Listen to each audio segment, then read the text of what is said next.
जय हिंद प्यारे साथियों। नीरज सर क्लासेस में आप सभी का भरपूर स्वागत है। साथियों, समय बेहद कम है और 1 मिनट का समय ना गंवाते हुए जल्दी से आइए अपनी चर्चा को शुरू करते हैं।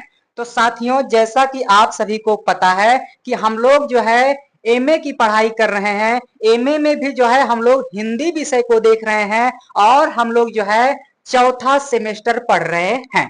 हम लोग जो है चौथा सेमेस्टर पढ़ रहे हैं और चौथे सेमेस्टर में भैया हम लोग जो है पेपर नंबर 1 को पढ़ रहे हैं।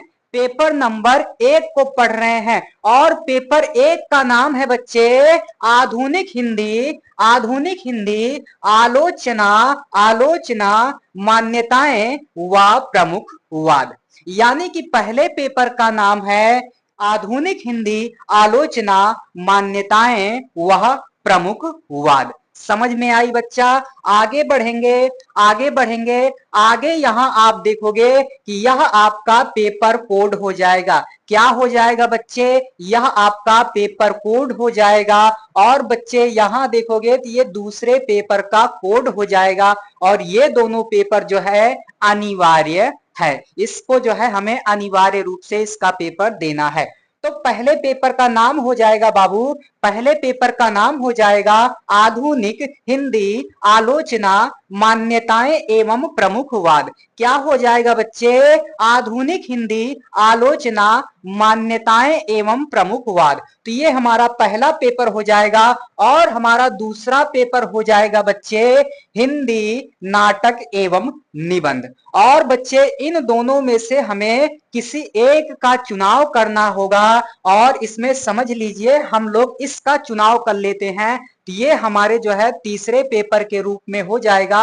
और फिर आप देखोगे यहाँ तमाम कवि हैं। आप कहोगे गुरुजी सारे के सारे कवियों को पढ़ लेना चाहिए, तो मैं कहूंगा बिल्कुल भी नहीं बच्चा। आप अपने कॉलेज में संपर्क कीजिएगा, आपके कॉलेज में जो भी कवि लगे होंगे उनको पढ़िएगा। तो जैसे यहाँ कुछ कॉलेजों में कबीर वगैरह लगे हुए हैं, कुछ जगह जो है तुलसीदास वगैरह लगे हुए हैं। तो आप एक बार कॉलेज में पता कर लेना कि आपके यहाँ कौन से कवि लगे हुए हैं तीसरे पेपर के अंतर्गत, तभी जो है आप सभी तैयारी करना तीसरे पेपर की। और मुझे लग रहा है कि इन्हीं सब कारणों की वजह से इस बार सीरीज नहीं आ पाई है। यही सब कारण होंगे तभी बच्चे सीरीज नहीं आ पाई है। तो बच्चे इस तरह से आप देखोगे कि हमारा 1 और 2 यानी कि उसके बाद 3 हम लोग जो है 3 पेपर देंगे। यानी कि जहां हमारा सेंटर जाएगा वहां हम केवल और केवल 3 पेपर को लिखकर आएंगे। और बच्चे ये चौथे पेपर के रूप में ये हमारा क्या हो जाएगा? हमारा शोध पत्र हो जाएगा। इसमें जो है एग्जामिनर जी आएंगे और आपका वाइवा वगैरह लेंगे और आपका अंक वगैरह जो है प्रदान करेंगे। तो इतनी बात बच्चे आप सभी को समझ में आ गई होगी कि हमें जो है 3 पेपर की पढ़ाई करना है। और बच्चे आज की चर्चा में मैं आप सभी को पहला पेपर पढ़ाऊंगा। क्या पढ़ाऊंगा बच्चे? पहला पेपर पढ़ाऊंगा। तो देरी ना करते हुए आइए जल्दी से आगे बढ़ चलते हैं। तो बच्चे एक बार मैं फिर से यहाँ रिपीट करा दूं कि हम लोग जो है हिंदी विषय को पढ़ रहे हैं। यहाँ पीजी से आशय है एमए। क्या है बच्चा? एमए। और ये आपके पहले पेपर का कोड हो जाएगा। क्या हो जाएगा बच्चे? यह पहले पेपर का कोड हो जाएगा। आप सभी इसे जो है नोट रखे रहना। हालांकि आपके प्रवेश पत्र में यह दिया रहता है, आपके प्रवेश पत्र में जब दिया रहता है तो इसे आपको उस कॉपी वगैरह में भी भरना पड़ता है, ये भी आप जान लो। और भैया हम लोग जो है पहले पेपर को पढ़ रहे हैं। क्या पढ़ रहे हैं भैया? पहले पेपर को। पहले पेपर में बच्चा हमें क्या क्या पढ़ना है?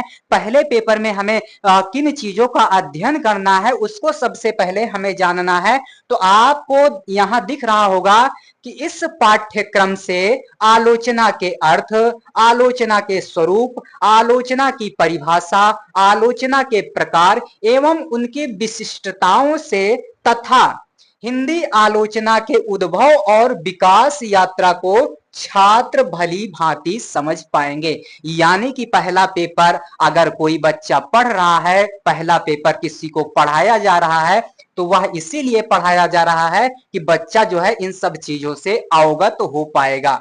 और बच्चे फिर से मैं यहां बता दूं कि आपके पहले पेपर का नाम है, पहले पेपर का नाम है आधुनिक हिंदी आलोचना की मान्यताएं एवं प्रमुखवाद।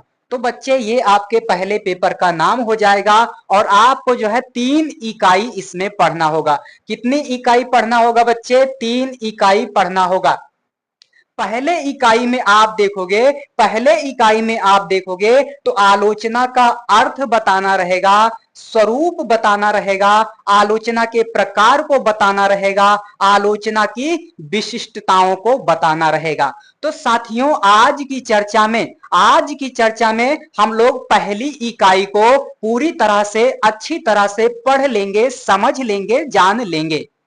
मैं फिर से एक बार रिपीट कर दे रहा हूं कि आज की चर्चा में, आज के इस सेशन में हम लोग इकाई नंबर 1 को पूरी तरह से कंप्लीट करने वाले हैं। यानी कि इकाई 1 में आज की चर्चा में हम लोग जो है आलोचना का अर्थ, आलोचना का स्वरूप, आलोचना के प्रकार और आलोचना की विशिष्टताओं वगैरह को जो है काफी अच्छे तरीके से पढ़ लेंगे, जान लेंगे, समझ लेंगे। और उसके बाद साथियों लगभग मैं 1 से 2 क्लास के अंतर्गत इन दोनों चीजों को भी समझाऊंगा, इन दोनों चीजों को भी पढ़ाऊंगा। देखिए अगर मैं सारा इकट्ठा पढ़ाने गया तो क्लासें लंबी हो जाएंगी और जो है ये ग्रामीण क्षेत्र के आसपास नेटवर्क वगैरह की काफी दिक्कत चल रही है और ऐसे में जो है चर्चाएं छोटी रहेंगी तो आसानी से उन्हें डाउनलोड भी किया जा सकता है। तो ऐसे में निर्णय लिया गया है कि एक एक इकाई कंप्लीट किया जाए, अच्छा रहेगा। तो पहली इकाई को आज मैं अच्छी तरीके से कंप्लीट कर दूंगा। और बच्चा यहां दूसरी इकाई में आपको पढ़ना है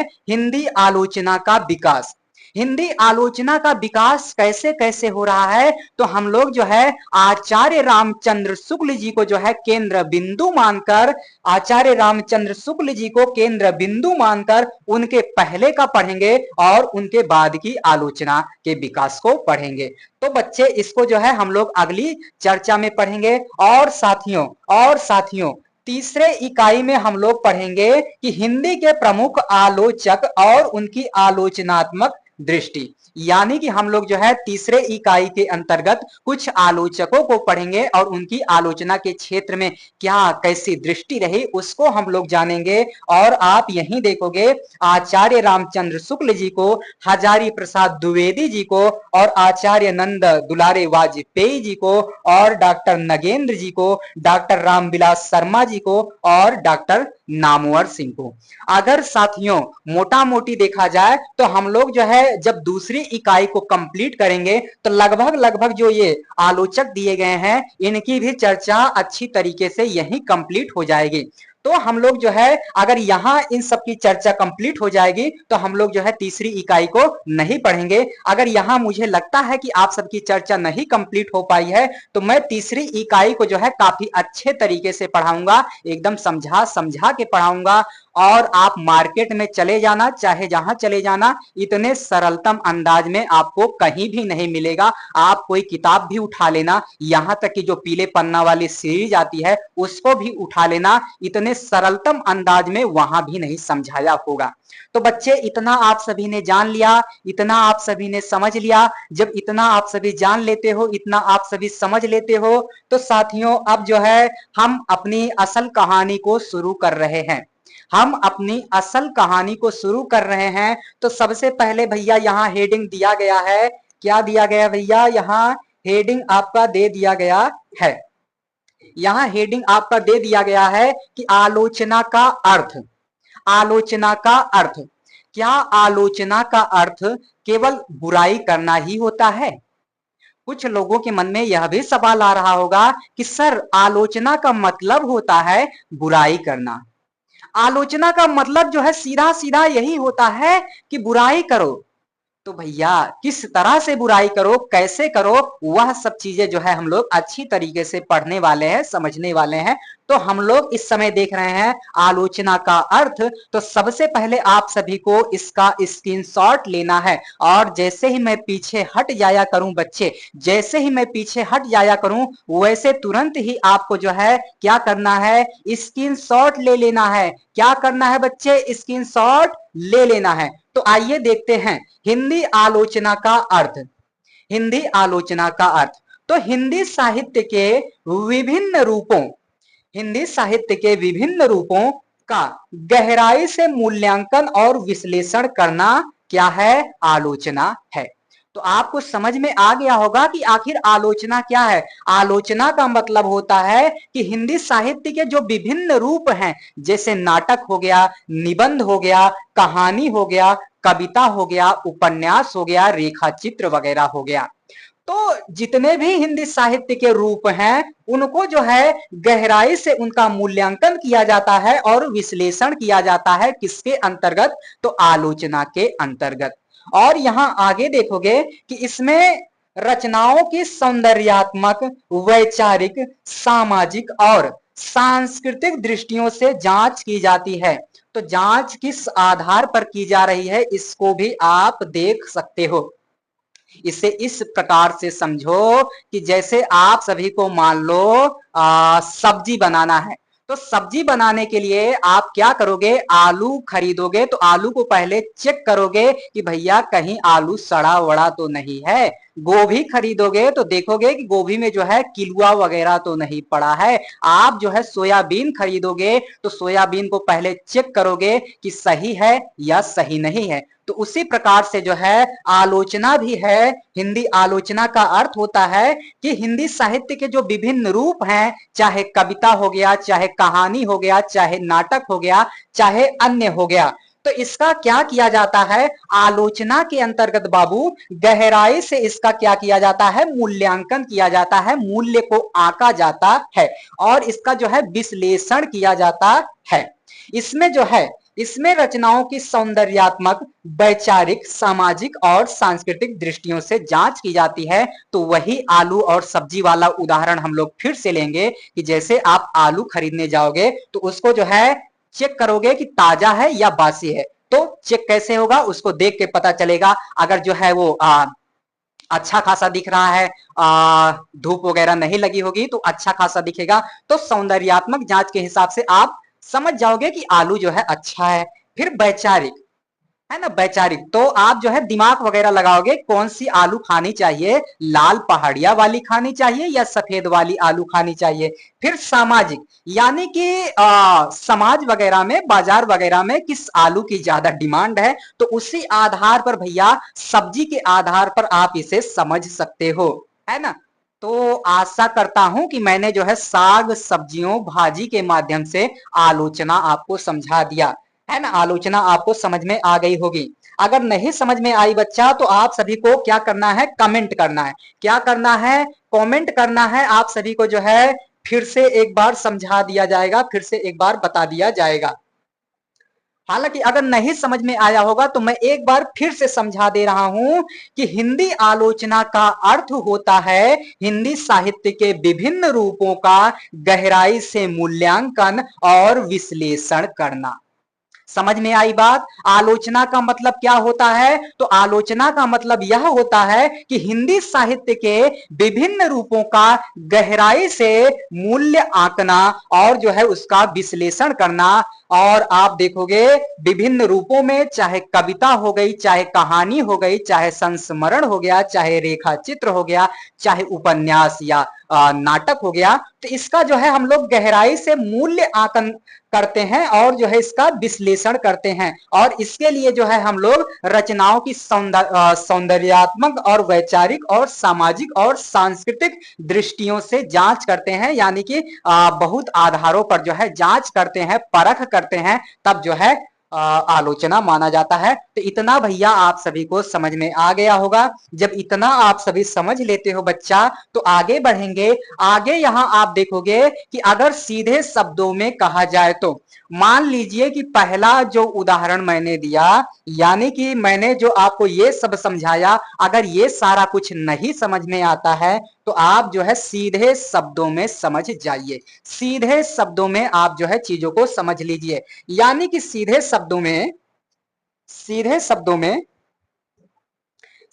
शब्दों में हिंदी आलोचना वह प्रक्रिया है जिसके द्वारा किसी साहित्यिक रचना की गुणवत्ता, उद्देश्य, शैली, भाषा और प्रभाव पर विचार किया जाता है। समझ में आई कि नहीं? नहीं समझ में आई होगी। तो आप देखोगे कि आलोचना जो है एक ऐसी प्रक्रिया है जिसके माध्यम से हम लोग जो है साहित्यिक रचना की गुणवत्ता मापते हैं कि इस रचना की क्या गुणवत्ता हो सकती है, इस रचना को लिखने के पीछे का क्या उद्देश्य हो सकता है, इसकी शैली जो है किस प्रकार की हो सकती है या किस प्रकार की होनी चाहिए थी। और आप देखोगे भाषा, किस प्रकार की भाषा का प्रयोग इसमें किया गया है और किस प्रकार की भाषा का प्रयोग इसमें होना चाहिए था। तो यही सब दिखाया गया है। और उसके बाद आप देखोगे कि इसका प्रभाव क्या क्या पड़ रहा है, समाज पर कैसा प्रभाव पड़ रहा है और कैसा पड़ना चाहिए था आदि पर जो है क्या किया जाता है भैया, विचार किया जाता है। आलोचना का उद्देश्य जो है रचना की कमियों को उजागर करना मात्र नहीं होता है, बल्कि उसे सार्थक पक्षों को उसके सार्थक पक्षों को समझना और पाठकों को सही दिशा देना भी होता है। बहुत से लोगों को लगता होगा कि आलोचना का मतलब होता है केवल जो है कमियां गिनाना, लेकिन आलोचना का मतलब केवल कमियां गिनाना ही नहीं होता है, उससे जो है उसके सार्थक पक्षों वगैरह को भी समझना और पाठकों को जो है सही दिशा दशा भी देना होता है। तो आपको समझ में आ गया होगा कि आलोचना का जो उद्देश्य है वह केवल रचना की कमियों को उजागर करना मात्र नहीं होता है, बल्कि उसके सार्थक पक्षों को समझना और पाठकों को सही दिशा देना भी होता है। समझ में आई बच्चा? समझ में आई? तो आपको अब कहना है कि आलोचना का मतलब केवल बुराई करना नहीं होता है, उसको जो है उसके सार्थक पक्षों को समझना भी होता है और जो है पाठकों को सही दिशा दशा भी देना होता है। समझ में आई बात? आप इसे जो है कुछ उदाहरणों के माध्यम से समझ सकते हो। कैसे समझ सकते हो बच्चा? कुछ उदाहरणों के माध्यम से समझ सकते हो। उदाहरण यहां दिया गया है कि अगर कोई आलोचक गोदान उपन्यास की आलोचना करता है तो वह यह देखेगा कि अगर कोई आलोचक मान लो गोदान उपन्यास की आलोचना करता है तो वह यह देखेगा कि इसका सामाजिक संदर्भ क्या है, पात्रों का चित्रण कैसा है, भाषा शैली वगैरह कैसी है, लेखक ने क्या संदेश देने की कोशिश की है। समझ में आई बात? तो देखो आलोचना का मतलब होता है, एक उदाहरण के माध्यम से यहां समझाया गया है कि अगर मान लो कोई भी आलोचक है और वह गोदान उपन्यास की आलोचना करता है तो वह उसमें क्या क्या चीजें देखता है। तो वह उसमें देखेगा कि आखिर इस रचना की आखिर इसका जो है सामाजिक संदर्भ क्या है, इस रचना का जो है सामाजिक संदर्भ क्या है और इस रचना के पात्रों का चित्रण जो है किस प्रकार से हुआ है और इस रचना में जो है भाषा शैली वगैरह किस प्रकार की है या किस प्रकार की होनी चाहिए, और आप देखोगे कि लेखक ने क्या संदेश देने की कोशिश की है। यानी कि इस उपन्यास के माध्यम से लेखक ने जो है किस चीज की जानकारी देने का प्रयास किया है। तो आलोचना में जो है हम लोग इन्हीं पक्षों को देखते हैं। समझ में आई बात? समझ में आ गई होगी, है ना? इतना सरलतम अंदाज में मैंने लिख दिया है कि मैं ना भी समझाऊं, मैं ना भी बोलूं, मैं कुछ भी ना कहूं, तब भी जो है आपको आसानी से समझ में आ जाएगा, आसानी से समझ में आ जाएगा, आप आसानी से समझ लोगे। तो आपको पता चल गया कि आखिर आलोचना का अर्थ क्या होता है। समझ में आई बात? समझ में आ गया होगा कि आलोचना का अर्थ क्या होता है। प्यारे बच्चे जल्दी जल्दी जो है आप सभी को कमेंट में बताना है। और बच्चे जब हम लोग आलोचना के अर्थ को समझ लेते हैं, आलोचना के अर्थ को जान लेते हैं, तो अब हम लोग बात करेंगे आलोचना के स्वरूप के विषय में। किसके विषय में बच्चा? आलोचना के स्वरूप के विषय में, कि आखिर आलोचना का स्वरूप किस प्रकार से होता है, किस प्रकार से होना चाहिए। तो यहां बच्चा आप देखोगे कि हिंदी आलोचना का स्वरूप साहित्यिक प्रवृत्तियों और विचारधाराओं के अनुसार बदलता रहता है। यानी कि स्वरूप जो है हमेशा बदलता रहता है। यहां जो है एक गाना जरूरी है कि मेरे यार बदल ना जाना गिरगिट की तरह। तो जैसे गिरगिट जो है हमेशा रंग बदलता रहता है, हालांकि अब जो है गिरगिट ने भी जो है रंग बदलना छोड़ दिया है, क्योंकि उससे ज्यादा अच्छा रंग तो इंसान बदल रहे हैं। तो आप यहां देख सकते हो कि गिरगिट की तरह जो है इसका रंग हमेशा बदलता रहता है, किसका? आलोचना के स्वरूप का। तो वही बात यहां कही जा रही है कि हिंदी आलोचना का स्वरूप साहित्यिक प्रवृत्तियों और विचारधाराओं के अनुरूप भैया क्या होता है? बदलता रहता है, बदलता रहता है।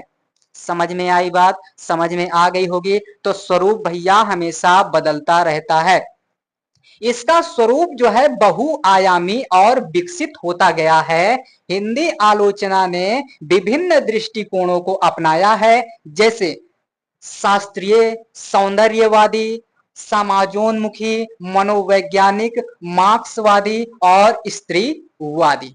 समझ में आई बात? तो आप देखोगे हिंदी आलोचना ने विभिन्न दृष्टिकोणों को अपनाया है। विभिन्न दृष्टिकोणों में आप देखोगे तो एक है शास्त्रीय दृष्टिकोण यानी कि शास्त्रीय आलोचना, सौंदर्यवादी आलोचना, सौंदर्यवादी दृष्टिकोण और समाजोन्मुखी दृष्टिकोण, मनोवैज्ञानिक जो है आलोचना, मनोवैज्ञानिक दृष्टिकोण, मार्क्सवादी, स्त्रीवादी।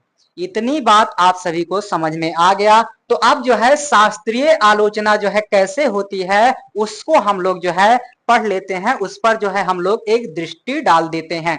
और भैया जिस तरीके से चीजों को दिया गया है इसी को जो है आप सभी एक बार देख लो, आप सभी जो है याद कर लो और इसी को जो है जस का तस उतार के चले आना है। और भैया जैसे आलोचना वगैरह से किस तरह के क्वेश्चन पूछे जाएंगे तो उसको भी अगर आप लिखना चाहो तो मैं इधर से जो है बोल दे रहा हूं, आप आराम से जो है उसे लिख सकते हो। या आप सभी अगर कहो तो इसे जब मैं और भी क्लासें लेकर आऊंगा तो उसके दौरान लिखा दूं, जो कहो आप। चलो एक आध क्वेश्चन जो है आप लिख लो। एक आध क्वेश्चन इस तरीके से लिख लो कि हिंदी आलोचना के उद्भव और विकास पर प्रकाश डालिए। दूसरा क्वेश्चन लिखिए, हिंदी आलोचना के उद्भव और विकास पर टिप्पणी कीजिए। ये दो क्वेश्चन आपके लिए बहुत हैं, बाकी जब मैं आगे और चर्चाओं को कराऊंगा तो वहां चीजों को बताऊंगा। और उसके बाद साथियों अब हम लोग यहां देखेंगे शास्त्रीय आलोचना। कौन सी आलोचना भैया? है शास्त्रीय आलोचना। तो इसमें आप देखोगे कि यह आलोचना प्राचीन कालीन भारतीय काव्य शास्त्र पर आधारित है। तो शास्त्रीय आलोचना भैया कैसी होती है? तो यह भैया प्राचीन काव्य शास्त्र पर आधारित होती है। जैसे भरत मुनि का नाट्य शास्त्र, आनंद वर्धन का ध्वनि सिद्धांत और मम्मट का काव्य प्रकाश, इससे जो है रस, अलंकार, ध्वनि, रीति आदि के आधार पर रचनाओं का मूल्यांकन किया जाता है। समझ में आई बात? तो शास्त्रीय आलोचना में आप देखोगे कि इसमें जो है रस, अलंकार, ध्वनि, रीति आदि के आधार पर रचनाओं का मूल्यांकन किया जाता है, रचनाओं की आलोचना की जाती है। तो ये आप देखोगे शास्त्रीय आलोचना। फिर बच्चे यहां आप देखोगे कि सामाजिक या इतिहासवादी आलोचना। कौन सी आलोचना बच्चे? सामाजिक या इतिहासवादी आलोचना। इसमें साहित्य को समाज और इतिहास के परिप्रेक्ष्य में देखा जाता है। जो साहित्य होता है उसे समाज और इतिहास के परिप्रेक्ष्य में देखा जाता है। तो आपने जो है दूसरा स्वरूप भी जान लिया। आगे बढ़ेंगे बच्चा, तो आगे यहां जो है तीसरे नंबर पर दिया गया है मनोवैज्ञानिक आलोचना। क्या दिया गया है बच्चा? तीसरे नंबर पर दिया गया है मनोवैज्ञानिक आलोचना। तो इसमें जो है क्या बात कही जाएगी? इसमें जो है हमें क्या जानना है? तो इसमें जो है लेखक और पात्रों के मनोविज्ञान, आंतरिक संघर्ष और मानसिक प्रवृत्तियों का विश्लेषण किया जाता है। और आप बच्चे इसके प्रभाव को देखोगे तो इससे क्या प्रभाव होना चाहिए, इसमें क्या प्रभाव होता है, इससे क्या इफेक्ट पड़ता है, इसको भी जो है हमें समझ लेना चाहिए, इसको भी जो है हमें जान लेना चाहिए। तो यह स्वरूप विशेष रूप से उपन्यास और कहानी आलोचना में उपयोगी रहा है।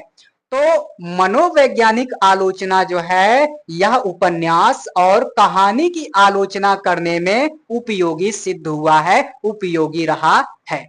इतनी बात आप सभी ने समझ लिया। फिर आगे आप देखोगे बच्चा, चौथे नंबर पे आया है मार्क्सवादी आलोचना। कौन सी आलोचना भैया? मार्क्सवादी आलोचना। यह वर्ग संघर्ष, आर्थिक विषमता, शोषण और सत्ता संबंधों के आधार पर रचना को देखती है। समझ लो, आप इसे इस प्रकार से समझो। हालांकि मैंने जो है तीन उदाहरण दे दिए, तीन स्वरूप को बता दिया, लेकिन वहां जो है मैंने एक भी उदाहरण नहीं दिया, लेकिन यहां मैं उदाहरण दे दे रहा हूं और उसी आधार पर जो है सारा का सारा आप समझ जाओगे। समझ लो, ये होते हैं मंगरू। क्या नाम है इनका? इनका नाम है मंगरू, है ना। इनका नाम होता है मंगरू। मंगरू ने जो है एक साहित्य लिखा, मंगरू ने जो है एक साहित्य लिखा, और इस साहित्य को जो है अगर मार्क्सवादी आलोचक जो है देखेंगे, तो मार्क्सवादी आलोचक इस साहित्य में क्या ढूंढेंगे? तो वो ढूंढेंगे कि इसमें वर्ग संघर्ष है या नहीं है, इसमें आर्थिक विषमता है या नहीं है, इसमें जो है कोई शोषित वर्ग का जो है चर्चा हुआ है कि नहीं, इसमें जो है सत्ता द्वारा निम्न वर्गों को सताया जा रहा है या नहीं। इस आधार पर जो है मार्क्सवादी लोग इसकी आलोचना करेंगे मंगरू के साहित्य की। और मंगरू की साहित्य जो है, मंगरू का जो साहित्य है, इसमें जो है, इससे जो है परिवर्तन हो रहा है कि नहीं। जैसे मंगरू ने साहित्य लिखा, तो इस साहित्य से जो है कोई परिवर्तन हुआ या नहीं, तो मार्क्सवादी आलोचक जो है इसको भी देखेंगे। अगर यह सारी बात इसमें नहीं होगी, तो मार्क्सवादी आलोचक इसकी निंदा करेंगे, आलोचना करेंगे और कहेंगे कि सुधार वगैरह करो। तो भैया यही चीज यहां बताई जा रही है, यही सब चीज जो है समझाई जा रही है, और इसी आधार पर जो है आप पूरा का पूरा जो है समझ सकते हो, सब कुछ जो है जान सकते हो।